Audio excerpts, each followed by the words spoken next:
માતાજી મિત્રો, સ્વાગત કરું છું મારી યુટ્યુબ ચેનલ વિપુલવાળા વ્લોગ પર। આજના વિડીયોમાં આપણે સમઢિયાળા ગામે આવેલા ગંગા સતી પાનબાઈ તેમજ કળસંગ બાપુના આશ્રમના દર્શન કરવાના છે।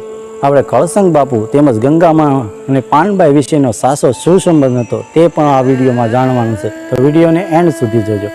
વિડીયો સારો લાગે તો લાઈક કરજો, શેર કરજો અને ચેનલને સબસ્ક્રાઈબ કરી લેજો।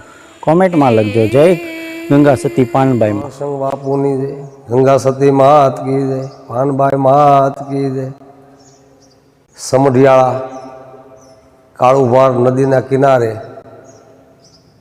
संत श्री कळसंग बापू गंगा सती पानबाई जेमनी समाधि स्थल है। यूट्यूबनी अंदर आवा महापुरुषोना इतिहासनी जे जाण छे एनी खोज माटे निकळ्या छे अने अहींया समढियाळा आव्या छे। समढियाळा भावनगर डिस्ट्रिक्ट तालुको उमरा। तो आज समाधि स्थल है संत श्री कळसंग बापू जे समढियाळाना वतनी गोहिल राजपूत समाजना गंगा सती जेमना धर्मपत्नी अने पानबाई जे एमनी साथे आवेला एमनी एक शिष्या तरीके सेवा करवा नानी एवी दीकरी आवेली, परंतु घणी वखत अमुक इतिहासनी अंदर कोई पण आगळ पाछळ एवो रचना थई गेली होय कि अर्थनो अनर्थ थतो होय कि जेने हमेशा एक पिक्चर एवं बन्युं छे 80ना दायका 82ना दायकामां कि जेमां पानबाई ने कळसंग बापूना दीकरा होय अने एमना पत्नी होय एवुं बधुं दर्शाव्युं छे। खरेखर एवुं कांई नहोतुं। पानबाई हता ए एमना एक शिष्य तरीके आव्या हता सेवा करवा माटे, नानी एवी दीकरी हती। परंतु कळसंग बापू समढियाळाना राजपूत समाज गोयल शाखाना दरबार अने गंगा सती एमना धर्मपत्नी सरविया शाखाना दीकरी हता। कळसंग बापू बाळपणथी आम तो भजन करता, एने खूब प्रीति हती। पूर्वनुं तो शुं होय तो ई जाणे अने ईश्वर जाणता होय, पण कळसंग बापू बाळपणथी आम भजनी करता अने कोई साधु संतोना एवा सेवामां देवदर्शन आवुं खूब एनामां चाहना हती।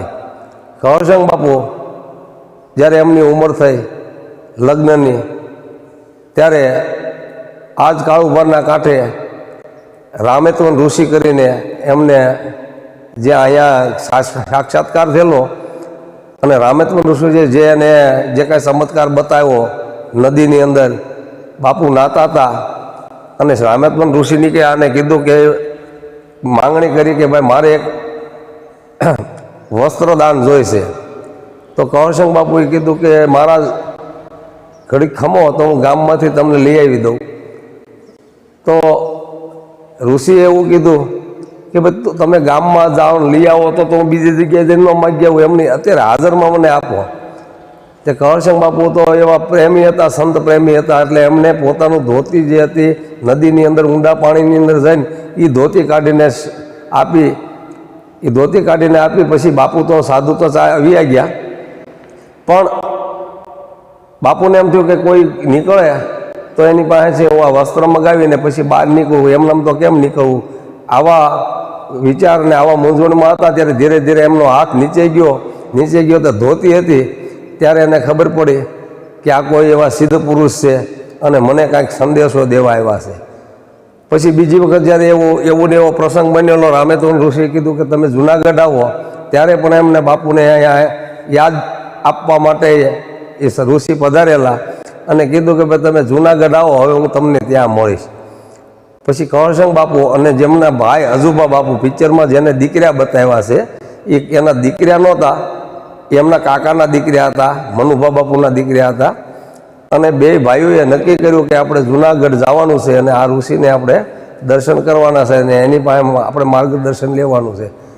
અજુબા બાપુ અને કળસંગ બાપુ પછી એ વખતે તો કોઈ વાહન નહોતા, એટલે ઘોડિયું લઈને તેમને અહીંથી ગયેલા અને ત્યાં આમ નક્કી કરતા હતા કે આપણે એડ્રેસ તો લીધું નથી, ગિરનાર તો બહુ જબર છે, ભવનાથની અંદર ઘણા બધા આશ્રમો છે, તો આપણે કઈ રીતે ગોતશું।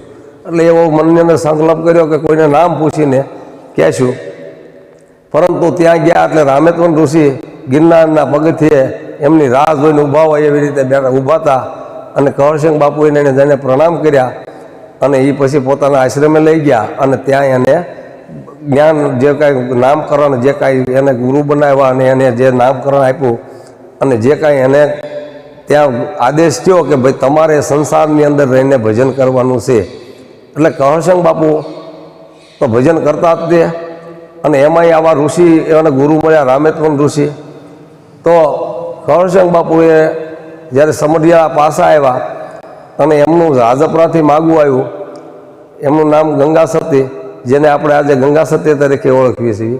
પછી બાપુના લગ્ન થયા. બાપુના લગ્ન થયા એટલે બાપુ કહરસંગ બાપુ અહીંયા આશ્રમ બનાવ્યો પોતાની વાડીની અંદર. બાપુની પોતાની વાડી છે, વાડીની અંદર આશ્રમ બનાવ્યો. અને કહરસંગ બાપુ, ગંગા સતી અને સાથે આવેલા પાનબાઈ જે નાની એવી દીકરી, આ લોકો અહીંયા આશ્રમમાં રહેવા બી આવ્યા પોતાની વાડીએ. બાપુએ કહરસંગ બાપુએ હનુમાનજીની સ્થાપના કરેલી. અહીંયા ગદગંગા ભેગી થાય અને ભજન કરે.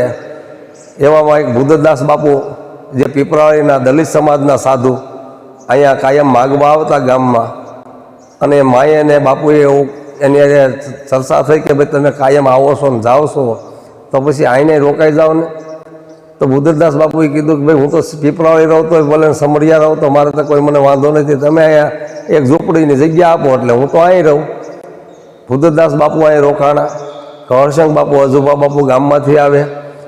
હવે આ ધીરે ધીરે ધીરે ધીરે ધીરે ધીરે સત્સંગનો મહિમા વધતો ગયો વધતો ગયો.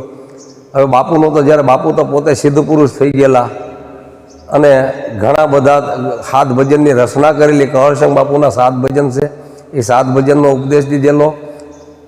એમ કરતાં કરતાં એક સમય એવો આવ્યો કે ગામની અંદર એક ભાઈની ઘેરે 84 અને 84 જમવા બાપુને આમંત્રણ દીધું કે બાપુ તમારે 84ની અંદર પ્રસાદી લેવા આવવાનું છે. તો કે કાંઈ વાંધો નહીં. બાપુએ એ લોકોનું આમંત્રણનો સ્વીકાર કર્યો અને ગામમાં ગયા. તો ગામની અંદર અમુક સમય સંજોગો પ્રમાણે એવા અમુક માણસો હતા કે જે બાપુની મશ્કરી કરવા માટે, એક ગાય મરી ગયેલી અને એ જે તે સમયે જે ગાય લઈ જતા હોય એ લોકોને એવો આદેશ કર્યો કે ભાઈ કહરસંગ બાપુ અહીંથી નીકળે એ વખતે તમારા ગાલને નીકળવાનું છે. કાંઈ વાંધો નહીં. એટલે મરી ગયેલી ગા બાંધીને જે એના અનુસાર પ્રમાણે જે કાંઈ થતું હોય એ પ્રમાણે ગા બાંધીને નીકળેલા. અને ગા બાંધીને આમથી હામા મળ્યા કહરસંગ બાપુ. તો ઓલો ડાયરો બેઠો તો એને એવું કીધું કે આ ભગત નીકળ્યા છે, તમે આ ગા મરી ગઈ છે, ગાનું વાસણું ભાંભોડા નાખે છે, અરે આ તો મહાપુરુષ છે, હમણાં ગા ઊભી કરી દે કે તમે આ ગાને છોડી દો.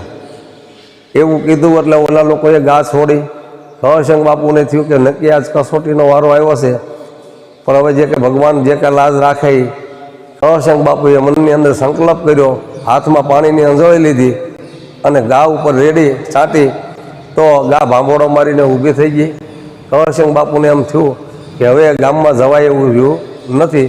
બાપુ તરત પાછા આવી આવ્યા આશ્રમે પાછા આવી આવ્યા. ગંગા સતીને અહીંયા સમાચાર મળ્યા કે ભાઈ આવો પ્રસંગ બની ગયો છે. એટલે માએ કીધું કે હવે આ જગત આપને જીવવા દેશે, લોકોને ખબર પડી કે તમે ગા સજીવન કરી છે, તો હવે આ જગત આપને જીવવા દેશે.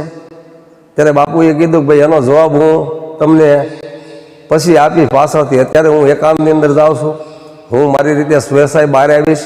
કોઈ પણ આવે, હું બહાર સ્વેસાય ન આવું ત્યાં સુધી દરવાજો કોઈ ખખડાવે નહીં, કોઈ ખોલે નહીં. બાપુ એકાંતની અંદર વી ગયા રૂમની અંદર પોતાના, અને 3.5 દિવસે બહાર આવ્યા. બહાર આવીને બાપુએ માને અને પાનબાઈને એને બધાને કીધું કે હવે મારે આ દેહ ત્યાગી દેવાનો છે. તમારે જેને ગંગાને જે વાયક મેકલાવવાનું એને મેકલાવી દો. હવે મારે આ પૃથ્વીલોક ઉપર રહેવાનું નથી. હવે મારે પોતાને આ દેહ ત્યાગી દેવાનો છે. ત્યારે માએ કીધું કે ભાઈ જો તમે વ્યા જતા હો તો પછી હવે મારે કાંઈ રહેવાની જરૂર છે નહીં, કારણ કે માએ તે પૂર્ણ હતા, એમાંય કાંઈ ઘટતું નહોતું. તો બાપુ કે નહીં, કે હજી તમારે ઘણી વાર છે, કારણ કે પાનબાઈ જે છે એ દીકરીએ આપણી ખૂબ સેવા કરી છે. એને આપણે પૂર્ણતાએ પગાડ્યા સિવાય અધૂરા મેકીને તમારે આવવાનું થતું નથી. આવો બાપુએ ગંગા સતીને આદેશ કરેલો. અને પછી સંકલ્પ કર્યો મનોમન કે કાંઈ વાંધો નહીં, જેવો તમારો આદેશ. 4થા દિવસે બાપુએ પોતે સ્વેસાય દેહ ત્યાગી દીધો. જે કાંઈ સમય અનુસાર પ્રમાણે જે ગદગંગા ભેગી થઈ, અને બાપુ દેહ ત્યાગ્યા પહેલાં કીધેલું કે ભાઈ મને સમાધિ દે. મને અગ્નિ સંસ્કાર ન કરે, આવું સમાજને તમે કહેજો. તો એ વખતે જે પણ અમારી ક્ષત્રિયો રાજપૂત સમાજની જે કાંઈ પરંપરા હોય એ પ્રમાણે અમારા આગેવાનો મોટા મોટા માણસો બધા ભેગા થતા હોય, નક્કી કરે એ પ્રમાણે બધું ઉત્તર ક્રિયા આ તે જે કાંઈ થતું હોય. ત્યારે બધા ભેગા થયા. ખબર પડી કે કંવરસંગ બાપુએ પોતે દેહ ત્યાગી દીધો છે અને હવે એનું આ જે વિધિ કરવાની છે, એટલે બધા ભેગા થયા. ત્યારે માએ કહેવરાયું કે ભાઈ આવો સંકલ્પ હતો કે ભાઈ અમને અગ્નિ સંસ્કાર નહીં પણ સમાધિ દે. બધા વિચારમાં પડ્યા, ડાયરો કે હવે શું કરવું. ત્યારે અમુક માણસો એવા હતા કે ભાઈ આપણા સમાજના રીત રિવાજ પ્રમાણે જે હાલતું હોય એ આપણે કરાય, ભલે ભગતે જે કીધું હોય તે, પણ આપણા સમાજમાં અગ્નિ સંસ્કાર કરે એટલે આપણે અગ્નિ સંસ્કાર જ કરવાનો હોય, બાયુ માણસ તો કે. આવું બધાએ નક્કી કરીને બાપુને અગ્નિ સંસ્કાર કર્યો. ત્યાં પણ બાપુએ પ્રમાણ આપ્યું કે બાપુનું અડધું અંગ જેને અગ્નિ નહોતી અડતી, લોકોએ ઘણી મથામણ કરી, જે કાંઈ એની ક્રિયા કરતા હોય એ પ્રમાણે પણ અગ્નિ અડતી નહોતી. પછી બધા મૂંઝાણા કે હવે શું કરવું. પછી અમુક માણસો એ જે કોઠા હોય પ્રમાણે હોય રીતે હવ કાર્ય કરતા હતા, એમાંય કોઈ ડાયા માણસ હોય આરાધ કર્યો કે ભાઈ આ જે કાંઈ થવાતું હતું થઈ ગયું છે. કંવરસંગ બાપુએ તો કીધું હતું કે સમાધિ દેજો, પણ લોકોને અજ્ઞાનતાના હિસાબે આ બધું બન્યું છે. પછી ગામે નક્કી કર્યું કે હવે શું કરવું, કે અડધું અંગ તો લઈને કાંઈ જવાતું નથી. પછી એવું નક્કી કર્યું કે ભાઈ આ હાથ છે જે જમણી ભૂજા છે એમની આપણે સમાધિ દઈશું. તો એ ભૂજા અગ્નિમાંથી જુદો હાથ પડીને બહાર પડ્યો અને બીજું અંગ સળગ્યું. પછી અને એ જે હાથની સમાધિ દીધી છે, મારી પાસે જે સમાધિ સ્થળ છે એ જગ્યાએ એમની સમાધિ દીધેલી છે. પછી સમયને અનુસાર બાપુનું જે કાંઈક જે ઉત્તર ક્રિયા આ તે જે કાંઈ કર્મકાંડ પ્રમાણે જે કાંઈ થતું છે એ બધા સમાજે આ તે ગામના બધા ભેગા થઈને કરેલું. પણ ગંગા સતીએ જે આદેશ હતો એ આદેશ પ્રમાણે પાનબાઈને પૂર્ણતાએ પહોંચાડવા માટે, કારણ કે એની પાસે પણ સમય નહોતો, એ પછી જે સત્સંગ શરૂ થયો ગંગા સતીને પાનબાઈની વિશે જે સંવાદ શરૂ થયો, જે આપણે આજે 52 ભજન કહેવી છે, એ ગંગા સતી પાસે ઓછા સમયના હિસાબે ગંગા સતીને 52 ભજનનું આપણે અત્યારે સમયને સંજોગો પ્રમાણે એને ભજન કહેવી છે, પણ એ વખતે એકબીજાને જે કાંઈ ઉપદેશ દીધો હોય એના ભજન બન્યા જે જગતના કલ્યાણ માટે.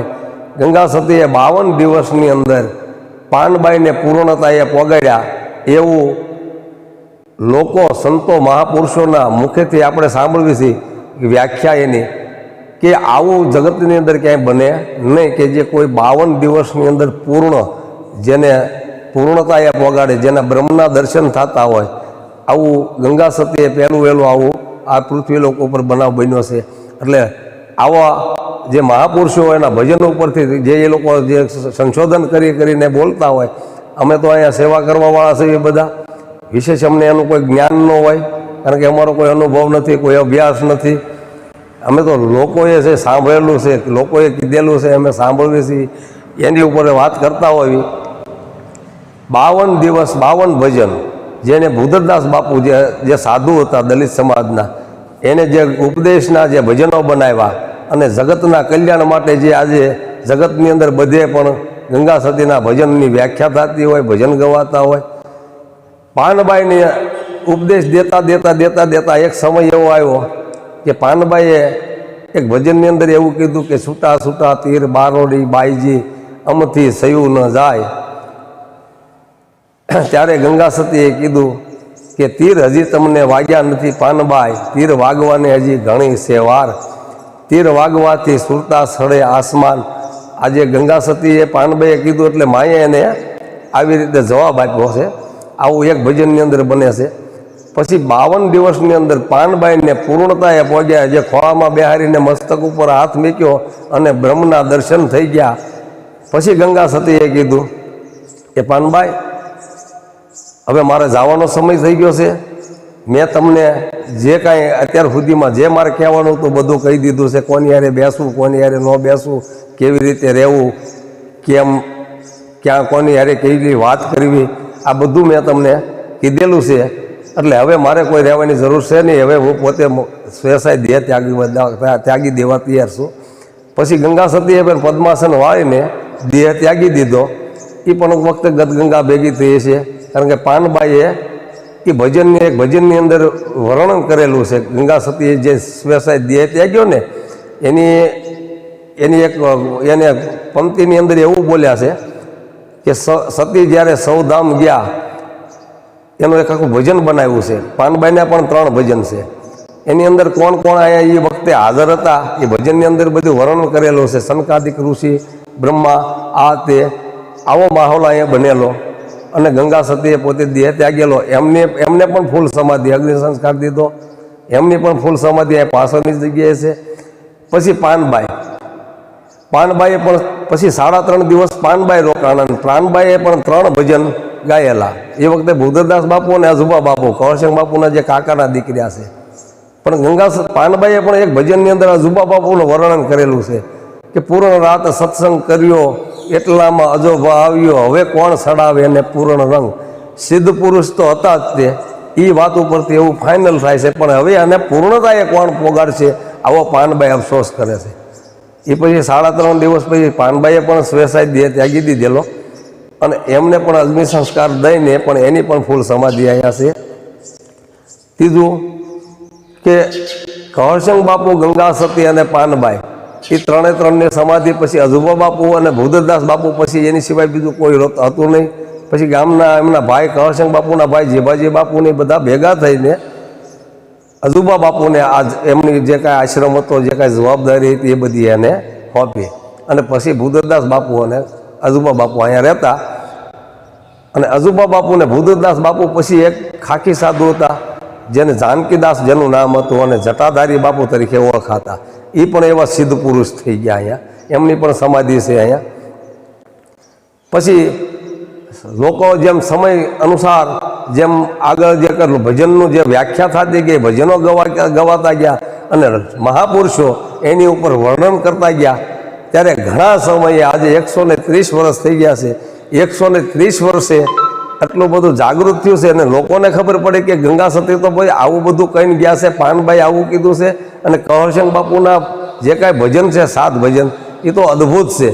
એટલે હવે આ આશ્રમની અંદર લાખો માણસો, હજારો માણસો અહીંયા દર્શનાર્થી આવે છે. 2014ની અંદર મોરારી બાપુની કથા થઈ એટલે પ્રકાશમાં આવ્યું કે સમઢિયાળા ક્યાં છે.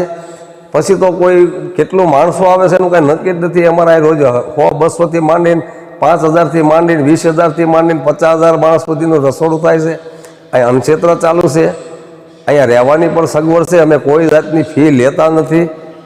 અહીંયા કોઈ પણ જાતનો ફાળો ઉઘરાવવામાં આવતો નથી. અહીંયા કોઈ બાપુ નથી, કોઈ મહંત નથી, કોઈ માલિક નથી. ગામના 18 વર્ણના ભેગા થઈને અહીંયા અમે સંચાલન કરીએ છીએ.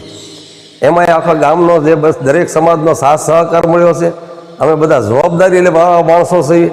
એમાંય બધાએ નક્કી કર્યું કે ભાઈ આપણે એક ચેરિટેબલ ટ્રસ્ટ બનાવો. હવે ટૂંક સમયની અંદર ચેરિટેબલ ટ્રસ્ટ થઈ જશે, કારણ કે એમને મંજૂરી તો મળી ગઈ છે.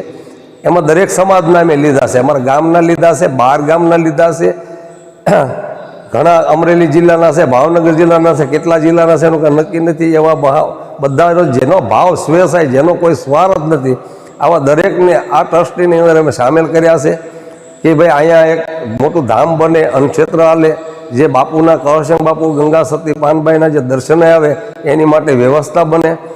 કારણ કે અમે કોઈ ફંડફાળા કરતા નથી. અહીં કોઈ બાપુ નથી, કોઈ મહંત નથી, પણ છતાંય એની દયાથી બધું હાલે રાખે છે. જે કાંઈ અહીંયા અત્યારે અમે જે કાંઈ અન્નક્ષેત્રમાંથી વધતું હોય એની અંદરથી અમે વિકાસ કરતા હોય. અહીંયા મકાન, રૂમ બનાવ્યા છે, અહીંયા રહેવા માટેની વ્યવસ્થા છે, અન્નક્ષેત્ર ચાલુ છે.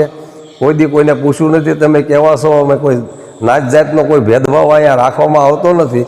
અહીંયા એક રામજી મંદિર છે, બાજુમાં શિવાલય છે જે કેદારનાથ ગંગેશ્વર મહાદેવ, પાછળ હનુમાનજી મહારાજનું મંદિર છે જે કૌરશંગ બાપુએ પોતે સ્થાપના કરેલી.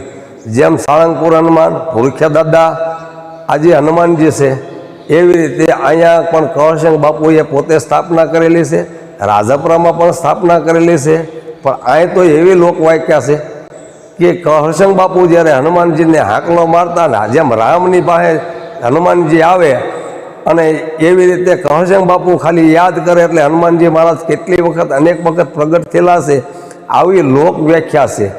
કહરસિંહ બાપુ હાથ ગામના હનુમાનને તેલ સડાવવા જતા. પછી શિયાળો હોય, ચોમાસું હોય, બે કાંઠામાં નદી હોય, પણ સાથે સાત ગામના હનુમાનને એ તેલ સડાવવા જાતા.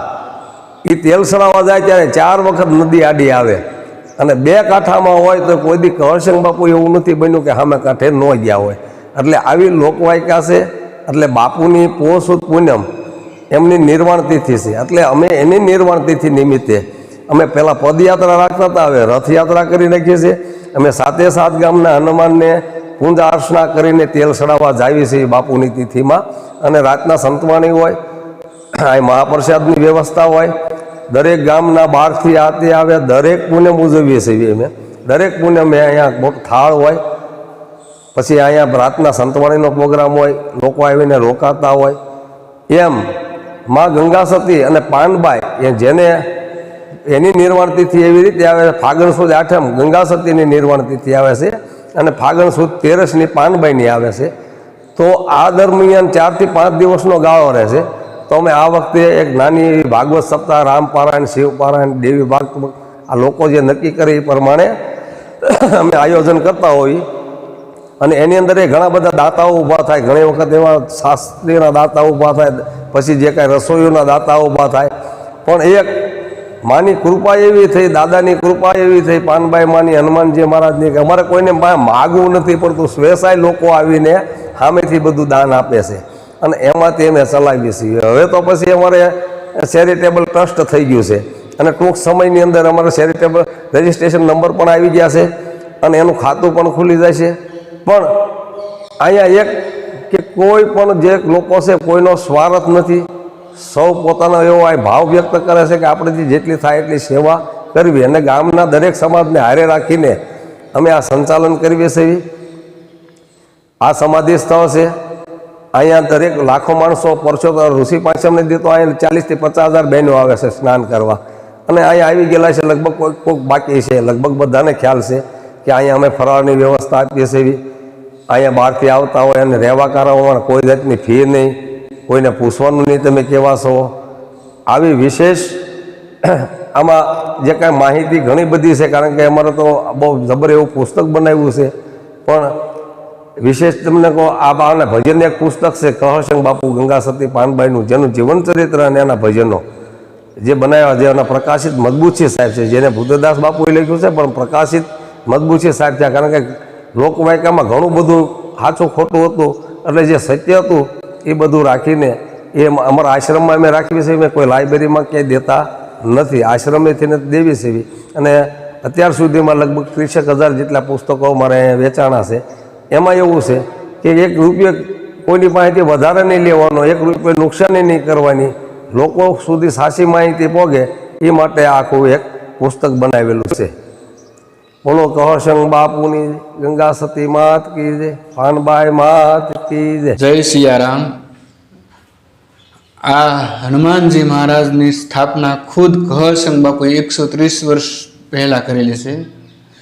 હનુમાનજી મહારાજ અને કહરસિંહ બાપુ જ્યારે સ્મરણ કરતા, હનુમાનજી ત્યારે પ્રગટ થતા, અને કહરસિંહ બાપુને અનેક વાર દર્શન કરેલા છે. કહરસિંહ બાપુએ જ્યારે હનુમાનજીનું સ્મરણ કરતા ત્યારે હનુમાનજી કહરસિંહ બાપુ સાથે ખુદ વાર્તાલાપ કરેલો છે, દર્શન આપેલા છે. અને આ હનુમાનજી બહુ સિદ્ધ હનુમાનજી છે. જે કોઈ માનતા આસ્થા લઈને આવે છે એ નિરાશ થઈને નથી જતું. હનુમાનજી દાદાના ખૂબ ખૂબ એવા એના જે શ્રદ્ધા અને ભક્તિ ભાવ હોય એવા જ એના ફળ આપે છે હનુમાનજી મહારાજ. ગંગા સતી પાનબાઈ આશ્રમ સમઢિયાળામાં કહરસિંહ બાપુ ગંગા સતી આશ્રમમાં આપણે અત્યારે ઉપસ્થિત છીએ. અહીંયા હનુમાનજીને મંદિર પાસે જ્યાં કહરસિંહ બાપુજીએ હનુમાનજીની સ્થાપના કરેલી છે. અને અત્યારે કહરસિંહ બાપુની યાદગીરી રૂપમાં 130 વર્ષને અંદાજે જૂનું જે કહરસિંહ બાપુ પોતે સ્તંભની સ્થાપના કરી છે. આ કહરસિંહ બાપુનો સ્તંભ છે. એમના હસ્તક એક યાદી સ્વરૂપે દર્શનાર્થે અહીંયા સ્તંભ 130 વર્ષ જૂનો કહરસિંહ બાપુનો સ્તંભ છે. અત્યારે દર્શનાર્થે એક બાપુની યાદી છે. બીજી યાદી જોઈએ તો રાજપરામાં છે બાપુની, એમની સ્મૃતિમાં અહીંયા મૂકેલી છે દર્શનાર્થે. જય સિયારામ.